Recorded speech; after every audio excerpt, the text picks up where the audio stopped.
Thank you. I'm a doctor in family medicine and urgent care in London, and I've spent the best part of the past 4 years trying to get patients' health records, following them around the local healthcare system. And I thought I'd share some insights that I've learnt along the way. The first thing I want to say was that there's a lot of information that's lost just during the average medical consultation. So patients will filter stuff knowingly and unknowingly as they talk to us.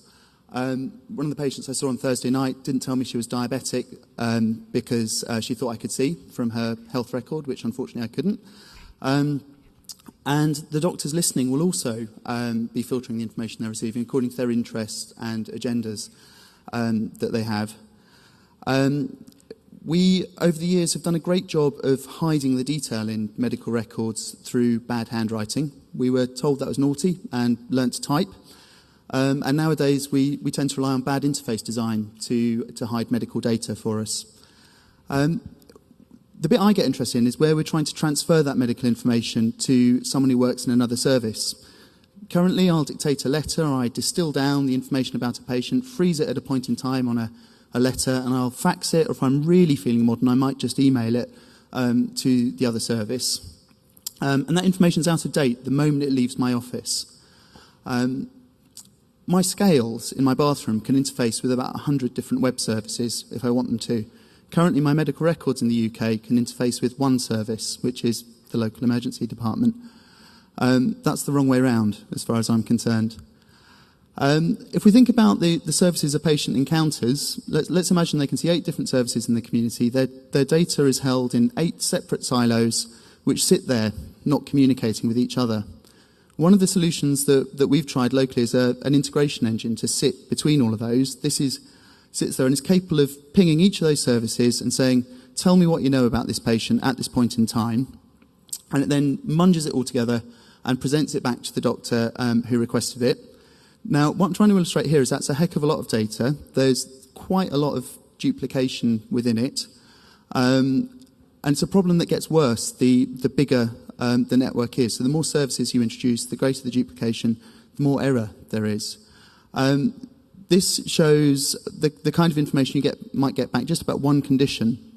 So for diabetes, the doctors who are seeing these patients might have particular areas in the renal aspects of diabetes or the foot, and the coding that they use to record that information will vary across the services.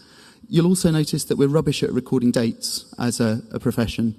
So it's really difficult to filter this down according to the clinical details there. You can filter it by service or by location and try and get something a bit more readable by doing that. The other approach that we've tried is something called the single common record. So this is, you can think of it as like a hospital EHR, but one that works across different organisations, different locations, and you all view and interact with the same record. So you will all look at the same list of diagnoses, same list of medications, same list of allergies. There's much less duplication as a result of this, much less error. And it's probably the sort of preferred solution for us. We're implementing it across about 100 GP practices in London. It's a really scary thing to do, though. So for big organisations, it's a massive IT change that you're asking them to do. And we haven't managed to persuade any of our local hospitals to join us on it yet. But as I said, there's about 200,000 patients in my area who have done it. The problem with it is you are creating a monopoly for the person who's supplying the system, and you might get an interface that doesn't quite suit your needs, which maybe there's some resistance to changing. So that's one thing to be mindful of. How can we do things better when it comes to sharing medical data? It would be great if we all spoke the same language. Amazingly, we don't. So just within general practice in the UK, there's 3 separate sets of terminology you can use to describe disease. And if you look across medicine as a whole, there are hundreds of different languages we might use it. The sad fact of this is we actually have SNOMED, which is an international collaboration to describe health and disease, which we could all be using. But we need to be exerting pressure upon system suppliers, governments, departments of health to actually use it.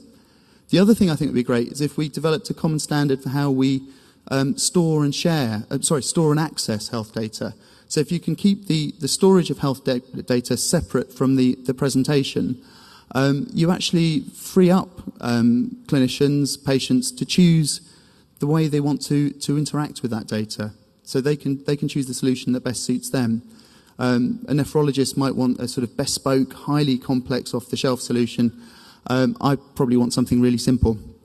This is my closing slide. It's a picture of medical notes in the UK. Those are sheets of A4, laboriously folded down to A6 side, jammed into very small cardboard envelopes. And I take it as proof that the NHS invented file compression in 1948, albeit in paper format. Thank you.